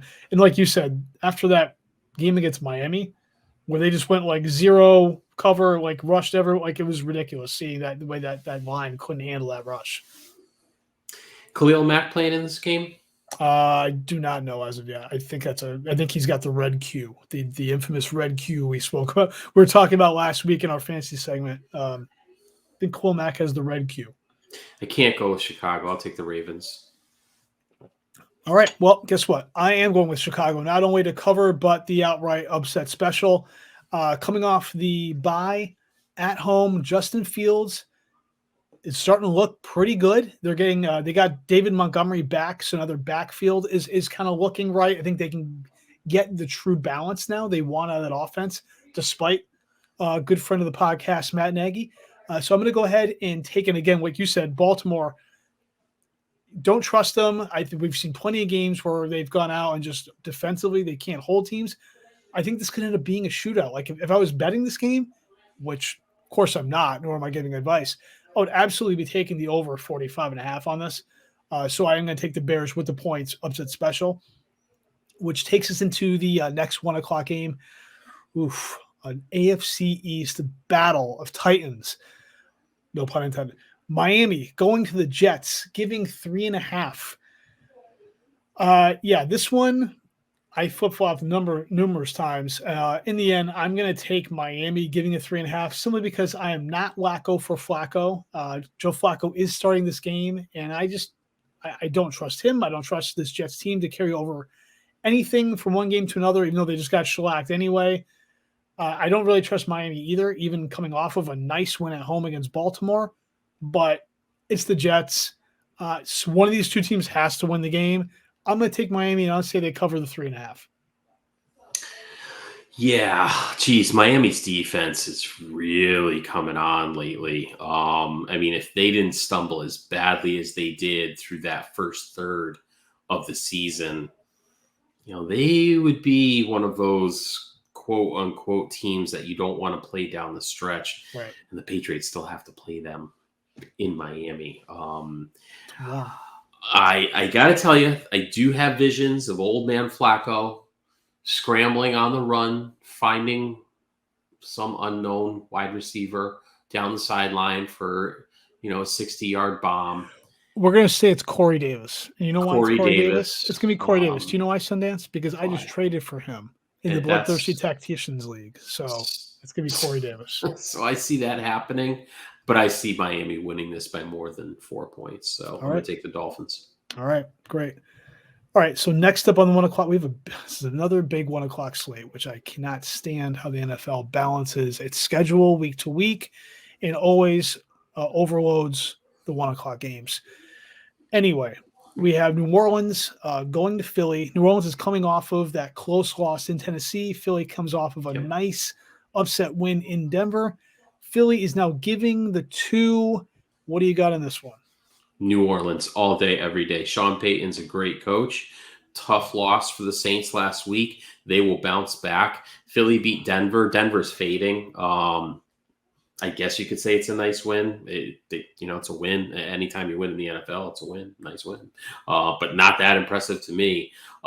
Teddy Bridgewater not really putting his heart and soul into the entire effort. Right. Not making a tackle on a turnover. So I'm taking the Saints all day, every day. What say you, Major J? Well, I can tell you this one was actually fairly easy for me until I started to see this afternoon that Alvin Kamara looks like he's practicing and may actually be back for this game, which is definitely a factor for me. I'm going to go with my original thought, though. I'm taking Philly. Even in this line, it's actually gone from -1 to -2, which is surprising given the news about Kamara. I would have thought it would swing the other way. I'm taking Philly, and if I wasn't taking Chicago, I would have taken this. Actually, I take that back. That's a whole different game. Scrap that. Anyway, I'm taking Philly minus the 2 on this. I think Hurts, while he's not playing great, he's playing better. And I think they're really trying to focus more on that connection with Hurts and Devontae Smith and really kind of focusing on that in terms of the passing game. I think they're going to potentially have Miles Sanders back this week to really run out the running back situation. They're getting more balance with the running and the passing as far as being equitable, whereas early in the season they were abandoning the run altogether. I think this team's finding some footing. I don't think they're good per se, but they're better. And I think that with them being at home, I think they can win this by 2. So I'm definitely taking Philly minus 2, despite New Orleans potentially getting Kamara back, which I think is definitely a line changer for me. But next game, 1 o'clock, Washington going to Carolina. The Fighting Cam Newtons. Panthers giving 3.5 at home. I am absolutely going to take the Panthers giving the 3.5 here. I don't necessarily buy into the Cam thing in the story. I still don't think he's good, but he's good and probably good enough given the situation they have in their quarterback room right now, combined with a really good defense. I still think that defense is good in terms of pass rush, etc. Where at home against a really pretty poor Washington football team here, I think Carolina can go ahead and take this. So I'm going to give the 3.5 to Carolina. Yeah, Washington football team getting the points here. I'm going to take Washington, and I'm actually going to call the upset. So points or no points. I'm going to take Washington. I see them putting a couple of nice wins together back to back, and I see Cam getting crapped on, to be really honest with you. Okay, all right. I mean, I'm not gonna argue with that one. All right, so that takes us to our final 1 o'clock game. It is the Detroit Lions going to Cleveland. Cleveland, this is interesting. Cleveland's giving 11 Sundance. What do you think here? What do you got? Okay, so has Detroit won a game yet? Or did they tie? They tied Pittsburgh on Sunday. Last week? Yes. They're going to build on that. And they're not going to win this game, but they're going to at least cover with the spread. So I'm going to take the Lions in this one. Yeah, same here. I'm not going to get too deep into it. Again, more indicative of Cleveland on the downswing than anything. But hey, nothing galvanizes a really poor team, Sundance, like a tie on the road. So Dan Campbell's going to ride that as hard and fast as he can. And I definitely think Detroit can play them into single digits on the road, regardless. So same here, taking the 11 with Detroit. That'll swing us into the 4 o'clock slate. We've got Cincinnati going to Vegas, taking on the Raiders. Cincinnati giving 1 point. Yeah, I'm going to go ahead. I'm taking the Bengals on this. I think the Raiders at this point, I'm not going to say they're bad, but they're starting to become who we figured they probably would be a little bit. Losing at home to the Chiefs, even despite the Chiefs have been up and down, et cetera, isn't terrible. They're just not looking good anymore. And I think Cincinnati coming off of a bye, again, even going on the road, coming off a bye, I just think they have too much going on with that offense between Burrow, the receivers, Mixon. I'm definitely going to go ahead and take the Bengals. I think the Raiders are in somewhat of an identity crisis in a way. I'm kind of off the Raiders at this point, so I'll give me the Bengals. No, I will take the Raiders on this one. They're playing at home. I anticipate a frenzied crowd. This is a pick'em game, pretty much, and in a pick'em game, you take the home team. You should have taken the Raiders. Noted. I appreciate that. Thank you. Well, lesson learned, right? That's what you're here for. That's what makes you a great friend. All right, 425. Dallas going to Kansas City. This could be good game. Good game. We'll get over under 56.5. 56.5 over under. Love it. We've got the Chiefs giving 2.5. What do you got here?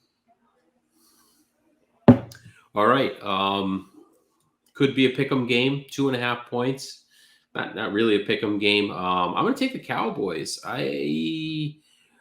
don't think Mike McCarthy's a better coach than Andy Reid, but I Whoa, think whoa, Dallas. whoa, whoa. Hold on. You don't think Mike McCarthy is a better coach than He is not. He is not a better coach than Andy Reid. I am shocked to hear that. No. However, he's got a lot of better assistant coaches and better players on the whole on his team. So I'm taking Dallas, and they're getting points. All right. You're taking the Chiefs. No, I was taking Dallas. Nice try though. Thank you for trying to coerce me. So devious. Your mind tricks. No, Dallas. Exactly. Did you hear Kansas City won last week? Kansas City did win last week. I'm not riding the momentum train off of one win, but thank you for getting me up to speed with what's happening in the NFL. No, I'm gonna take Dallas. I think. Granted, it was the Falcons, but I think they were. I like the way they responded to losing at home to Denver the week before. Yeah, I think they're going to carry that over a little bit. Essentially, this is two really good offenses, even though Kansas City has not been clicking. In general, the last few years, they are a really good offense. Mahomes, Kelsey, Tyreek Hill. Then you got Dallas. Dak is at an elite level now with his receivers. Zeke, 2 great running backs back. This could be a bonanza type game. This could even go over the 56.5, as crazy as that sounds. But at this point, I'm taking Dallas with the points as well because they could win this game, even at Arrowhead. So give me Dallas, getting 2.5. Next 4:25 game, Arizona going to Seattle. Arizona giving 2.5, which I find interesting because Kyler is up in the air for this game, and it doesn't sound like it's trending well for him to be in this game. So I'm actually taking Seattle. I would take him as an upset special. It's not really an upset special given the home team. It's only 2.5 points. But I think they're going to win this game outright. I think they're going to Russ talked about it a little bit in the Fantasy 5. I think Russ and his team are going to respond at home. I think they're frankly just going to be pissed off after what happened in Green Bay. I don't think they're going to rout Arizona. Arizona clearly looks like a different team with Colt McCoy at quarterback and like some injuries in the receiving core. James Conner, really good running back. I just think things are a little off right now with that team. Defense is okay, not great. I think going on the road, divisional rival, Seattle coming back home, getting the points. I'll take the points at home with Seattle and Russ. Give me Seattle. What's the official status of Kyler Murray right now? Questionable. He's questionable, even as of today. Questionable. And what's his injury? Ankle.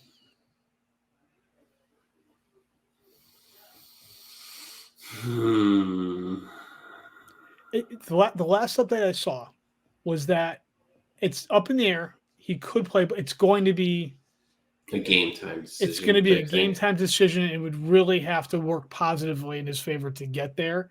But see, he can't. It's only Wednesday. We've got 2 more days of practice / walk through Friday. It's already to get that figured out before they fly out to Seattle. Again, some of these picks of these injuries, I'm just going based on my assumption whether these players are playing or not. Again, Kyler, like some other players, is a line mover, a line changer. He swings a lot of stuff. If I knew Kyler was playing, this was normal, I probably wouldn't be taking Seattle. But no Kyler changed this offense big time last week especially, and they just did not look good even at home against Carolina. So that's why, for me, I don't think – going on the road, I'm just going to assume he's not playing and take Seattle. But that's – Yeah. No, you make a good point. I'll take the Cardinals.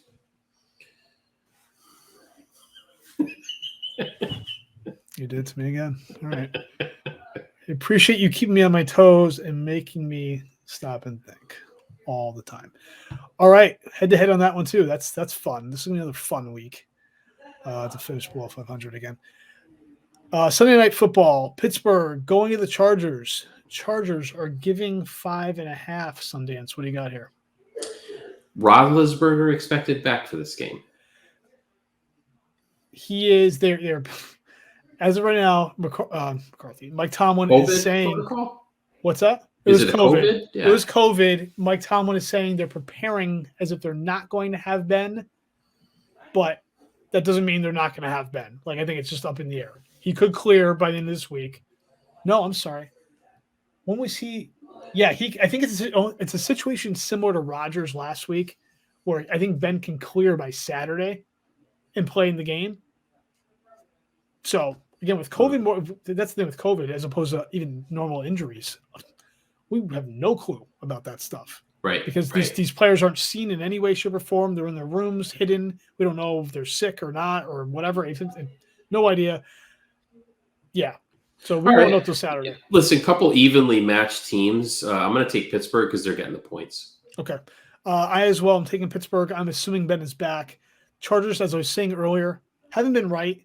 Mm-hmm. For all we know, this could be a bounce back game. Even if they do bounce back and win and kind of get off that schneid a little bit, I think Pittsburgh's playing well enough at this point that I don't think the Chargers are going to turn around and blow them out. Right. I think Pittsburgh's defense has been good enough at this point to kind of keep this sort of close, even within a field goal. So I'm taking Pittsburgh getting the 5.5 as well. So that takes us into our final game, Monday Night Football. I'm going to stop and just ask right now how the Giants manage to spend this much time in prime time with this bad of a team and they're not flexed out. 2 weeks ago, they were on prime time against somebody else, and it was terrible. Listen, how are the Patriots-Titans game? How is that a 1 o'clock game? That's a 1 o'clock game right now. Yeah, we may be too close. I don't remember what the flex rules are in terms of how soon. I think it's within 3 weeks. So that game being, I think we're too close now for them to even flex that Pats game. So that's crazy to me. I mean, you would think even if it was a week or two ago, those teams were in a place where you would have thought about flexing that to like even 4. Patriots-Browns should have been a flex game. I mean, granted, it ended up being a 45-7 blowout, but that was a great 1 o'clock, matchup. Yeah. I agree with you. Great call here. I don't know how the Giants are sitting in prime time. I don't get it. I just don't get it. Like, how is this not? Maybe honestly, it's not with the Giants. It's about the Bucks. When you think about it, it's probably because it's the Bucks. It's not going to flex the Bucks out. So Giants going to Tampa. Tampa's giving 11. This one's easy for me. I'm taking Tampa. I don't care if it's 11 points. Brady and company, they're pissed off after last week's loss, even if it was on the road to Washington. Okay. Yeah. The Giants are a mess offensively. They have plenty of nice offensive pieces and players. They're constantly hurt. Daniel Jones can't figure out how to play the quarterback position week to week. And they have the clapper, Jason Garrett, back there, who has no creativity, doesn't have a single creative bone in his body to figure out how to make this offense work. He just wants to clap and clap and clap. That's all he's good for. Forget the Giants at this point. I don't think they can even keep this within 2 scores. I'm definitely taking the Bucks, giving the 11. Same for really the first reason that you mentioned. Brady, limited his press conference after the Washington loss to about 46 seconds. He's not ticked. Yeah. I anticipate Tampa running it up big here. I will take the Bucks as well. All right, Sundance. It should be another interesting week. Hopefully we come back here next week and talk about how we're both over 500 again and feeling a little bit better about ourselves. That'll be nice. All right. That brings us into our final segment. And just as a reminder, everybody, again, if anyone cares to, the link to our shared Google Doc, which is going to have all of our picks and tracking right along, is going to be in the show description. You want to go ahead and copy and paste that into your browser, take a look, see if you can do any better than us. Spoiler alert, you are going to do better than us. But if you want to give it a shot, go ahead. Let us know in comments if you want, or just text us, whatever. All right, we're going to go into our final segment, top 5. This one in honor of the Thanksgiving holiday coming up next week. We're doing our top 5 worst Thanksgiving dishes. So this might think we're going to have a little fun. Something, as I mentioned before, because I am a gentleman and a scholar, I will allow you to start with your number 5. Okay, so my number 5, top worst Thanksgiving dishes. My number 5 is actually a cornucopia of fruit. So, that horn that like spills fruit out of it. It's typically not real fruit. It's decorative. It's Yeah, you should see it in a grocery store advertisement. Yeah. At your grandmother's house on the nice wooden table.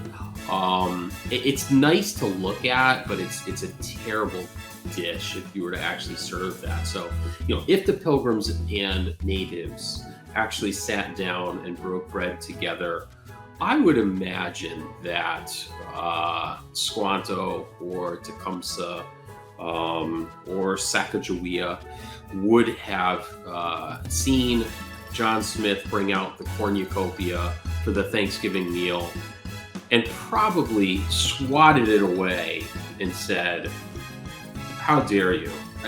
I've been eating fruit for the last 37 years. I want a feast, not fruit." So my number 5 is cornucopia fruit. Okay. Something else they might say, especially if Sacagawea is involved, was asking if you've ever heard of the flats. The flats of Holyoke? For example, yeah. So that's a good one. All right. Inside joke. Yeah. If we had time, we would expound on that, but we are an hour 40 in, and we are going to spare our viewers and listeners anymore. All right. My number 5. It's sort of the same breadth as yours. This is, you're talking about fruit. My number 5 is it's a very simple one. It's the garden salad. Sundance, there's a time and a place for a salad. I myself, as you have witnessed and you are well aware, I enjoy myself a nice salad. Thanksgiving, isn't it? Thanksgiving is the one time a garden salad, there's no place for it. Yep. You are loading up a full plate of delicious grub, food, and you just want to enjoy it. That's the day you're not worrying about eating some rabbit food and nibbling on. No. I appreciate. This is comfort food. This is Thank you. Put me to sleep and wake me back up. Especially with your bitch with a bunch of family members. Yeah. I'm not nibbling on a salad. I don't have time for that. Number 5, garden salad. Is it a bad dish? No, but it's top 5 worst in terms of misplaced timing wise. Yeah, it's not happening. I'm not even looking at that on Thanksgiving. Forget that. All right, number 5, garden salad. So number 4. This one, admittedly, it's not there every year. I've only had an option for it a couple times over the years, very off and on. But from the moment I saw it and heard what it was, I wanted no part of it. It is corn pudding. It's like I saw this on Facebook. What is corn pudding? Great question. It's like rice pudding, but different. What's rice pudding? Is that pudding with rice in it? Yeah. That is not good. That's not good. But corn pudding is much, much worse. Rice pudding I've had, and when done right, it's not bad. Corn pudding, no. It is just a really bad concoction, just a terrible mixing of different textures. To put it frankly, it's gag worthy, and sounds. I want nothing of it. Corn pudding, just saying it is all you need, and you want to move on. Corn pudding, no freaking way. Number 4. What's your number 4, Sundance? My number 4 happens to be boiled asparagus. Boiled asparagus. Simply. You lost me at boiled. Boiled asparagus simply calls to mind the visual of The Exorcist projectile vomiting. And listen, number 1, let's talk some asparagus quickly. Number 1, it's got to be baked, and it's got to be crisp. It also has to be wrapped in prosciutto. Asparagus any other way, you can get away with lemon, olive oil, and salt. You can get away with that, but it's got to have some snap to it. Once you've hit the boiled mark, you've failed. and it does not belong on the plate. And Yeah, you know what? I feel like if you're gonna make your urine smell as bad as it does when you're eating asparagus, there's got to be a trade-off for that. And if you're gonna just boil it and throw it on my plate, that doesn't feel like a fair trade-off. So why am I gonna do that to myself? That's a good one. All right, boiled asparagus, number 4. What does that? Where does that leave your number 3? Dare I ask? ambrosia salad. Really? Ambrosia worst. salad. If Pray you tell Goody Proctor. Ambrosia salad not on your good list. Okay. So I am copying this from a close family member who actually told me it has to be in your top 5, and I said fine, I'll stick it in at number 3. I was struggling to come up with a top 5, but ambrosia salad is just disgusting. It's gross. Is it a dessert? Is it an appetizer? Is it edible? It's just really gross, and it doesn't do it for me at all. I will say, when you don't do it right and it gets soupy with the right ratio of like marshmallow and tangerine, just saying it out There loud. it is, now. right there. The Just saying ratio it of out loud, marshmallow and actually, you know what? tangerine. Yeah, you know what? Yeah, you're good. Yeah, yep. All right. Number 3, There's some ambrosia nuts in it salad. too or something. All right, fair. Number 3 for me. So this is kind of like your number 5.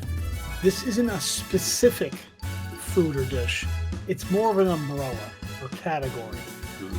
It's one that I call alternative meats. And when I say that, it is anything that falls into outside of your standard turkey and ham that is maybe comes in loaf form. Maybe a meatloaf is fine. Beyond that, I've seen other weird meats and made into a loaf form that I feel like have no business being no business being made ever, much less at Thanksgiving. Spam falls into this category of alternative meats. I know it's crazy, but I have had a family member for a while in my house for a few years who loved and adored spam, and that was a central part of his diet. So on Thanksgiving, you made damn sure that was going to be a part of the whole shebang. Yeah, another part that again, outside of turkey and ham, other animals, say like rabbit. I'm not having any of that. As you know, I'm half Portuguese. I come from a Portuguese background. My family on the Portuguese side love them some rabbit on a daily basis. Wow. You really? knew damn sure rabbit was going to be the center of Thanksgiving dinner. My wife is Portuguese. I've never heard of this rabbit. Rabbit's a thing. Diet.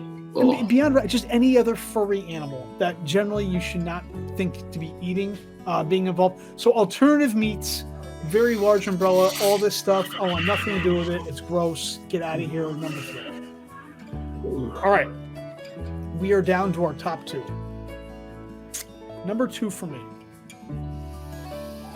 And this is going to be hard for me to get out, much less talk about. Just even saying it is going to it's going to get to me.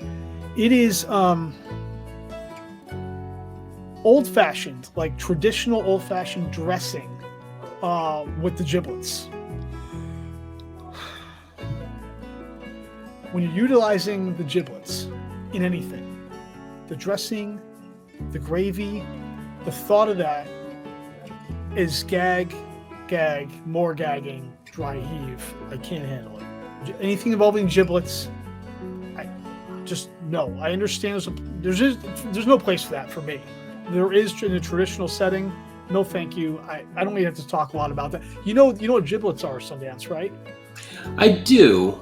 You know what? Thought it was just for our pronounced viewers, giblets. Is it giblets? I think it's giblets. I probably just can't get it out. But I'll tell you right, for our viewers and listeners, I'm gonna bring it up and just give a description so everyone understands where I'm coming from with this. Giblets. So it's giblets with a J. Well, it's with the is J. It really? J I thought it was with a G. Wow. Okay. Well, no, it's spelled with a G, but sounded with a J. Interesting. So okay. Giblets. It is the liver, heart, gizzard, and neck of a chicken or other fowl, usually removed before the bird is cooked and often used to make gravy, stuffing, or soup. Sounds fantastic. Yeah, I mean, I'm good. No. Number 2, old-fashioned dressing, gravy, etc. Anything with giblets, count me out. Sundance, what's your number 2? My number 2 is ham. Thanksgiving is a turkey day, not a ham day. Okay. Ham is for Christmas. Ham is for Easter. Thanksgiving is a turkey day. Hence, Turkey Day. Yeah. So I don't believe in serving the alternate. So if ham is an alternative meat for you, Excuse me? ham is an alternative meat. Correct. Yeah. Okay. You just don't serve it on Thanksgiving. You get down with the turkey, the gravy, the mashed potatoes, all that good stuff. You're not supposed to serve ham at Thanksgiving. It's not supposed to happen. That's my number 2. I'm okay with ham on Thanksgiving only if it's as a notable second alternative addition to the turkey. But in no circumstance beyond that. But okay, I'm with you. I get that. All right then. So please tell me, what is your number 1 worst Thanksgiving dish? Number 1 worst Thanksgiving dish with a bullet is microwaved turkey. So, years Thanksgiving ago, Day? Not leftover. There's a story. All right, you know what? I need to story time. So, probably 10 years ago, we went to my parents for Thanksgiving, and my mother cooked the turkey in the oven, popped it out, did the old thermometer thing, seemed appropriate, appeared to be cooked thoroughly, until she cut into it, and it wasn't completely cooked. And so she said, let's just throw it in the microwave for 10 minutes, and that should do the trick. Trick indeed. I out of obligation, I sure had a slice. Yeah. I'm not sure that I remember. White or dark meat?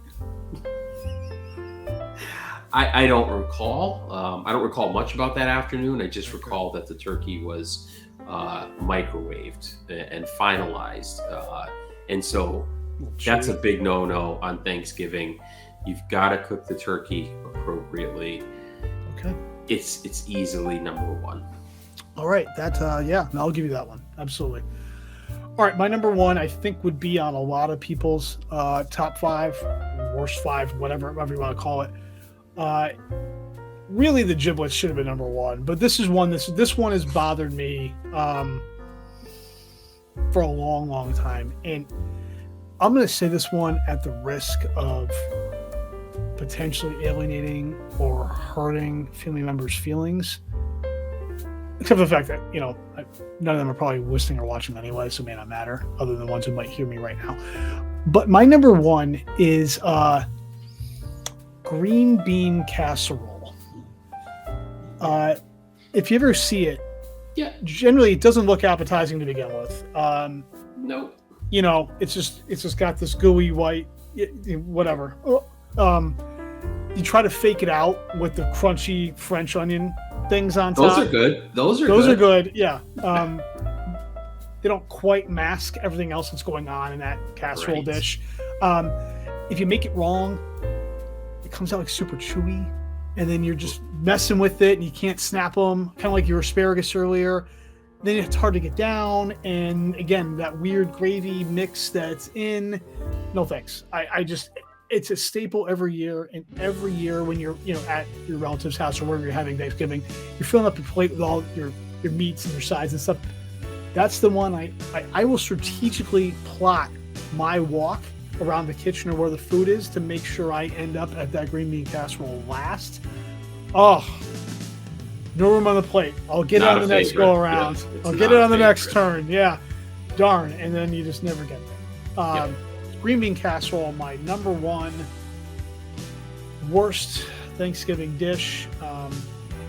you have any honorable mentions? Any others you wanted to throw out there, or I know you said you green struggled bean to get casserole. No, green bean casserole was there. All right, did come in at number 6. I know a lot of people have the the canned cranberry sauce, where you just dump it out of the can and it just gelatizes right in front of you. Right. It's not a Never bothered horrible me. one for me. Never bothered me. I'm fine Same with here. the real or the fake. I don't care. Same It's sweet. here. Throw it on. Couldn't agree more. Easy to cut through with the fork. It actually offsets some of the other dishes that you've got. Does the trick. You throw a little cranberry next to your normal non-giblet stuffing.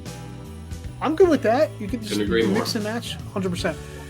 Another one, honorable mention, and I didn't want to put 2 casseroles on my list. Broccoli casserole. Another one, which isn't disgusting, it's just not for me, which is ironic because I have the ultimate sweet tooth. Pecan/pecan. Either way, those I can't do pecan pie. It's just I like pie. I'm not a big pecan pie guy. It's too many nuts. I can't do that much. Love pecan pie. It's my favorite. But pecan pie is my. So here's the interesting thing: is I really don't love pecans on their own. However, I'm a German chocolate frosting kind of guy. A lot of pecans are in there. Okay. Love some turtles with caramel, chocolate, and pecans. That's I can do. I can do that. Pecan pie, as long as you've got a tall glass of milk, there's nothing better to settle in Thanksgiving night than a good slice of pecan pie. I think for me, it's just the overload of the pecans. What's your favorite pie? Oh, that's an impossible question. So many choices. I mean, you can't go wrong with a well-made apple pie. Right. Yeah. But, agreed. I mean, honestly, you could say blank pie, and the word wasn't pecan. I'd say cut me a slice. You're a big fruit guy. You're a big fruit I like guy. Fruit, so I like sweets. I mean, that's just who I am. I live it and I breathe it. All right, Sundance. That concludes our top 5. We're gonna go ahead and round up the show now. But as we alluded to a couple times earlier, we are taking next week off. We're gonna take I think a well-deserved break to go ahead and just enjoy the holiday with our family, kick back, relax. We'll be back in 2 weeks. We're gonna have some expanded Red Sox offseason coverage in a couple weeks when we come back. Do a little hot stove action, reflect on the season, talk a little more, expand on some of the stuff we were talking about earlier tonight. We're going to check in on the Celtics, see if they're still doing their up and down Jekyll and Hyde act after this little home swing and then going on the road. We're going to take a look to see where the Pats stand after these next couple of games at the Falcons and then home against the Titans. We're going to have more NFL picks. We will still be doing next week's picks and tracking those, even though they won't be on the show. We'll still be picking our games. So we'll have that to carry forward. And then we're going to come up with some new elaborate top 5 to wow everyone with as well, most likely. But with that, if you are on YouTube, please like, subscribe, turn notifications on so you never miss a show. Our audio is on most platforms, as you see down below on the ticker. We're on Anchor, Spotify, Apple Podcasts, Google Podcasts. Please rate and review. As we always say, Sundance, it is all part of our world takeover. We just want everyone to come join us for the ride. That's Sundance Kid. I'm Major J. We're Dos Padres. Hasta tus sueños. We are out. That wasn't weird at all.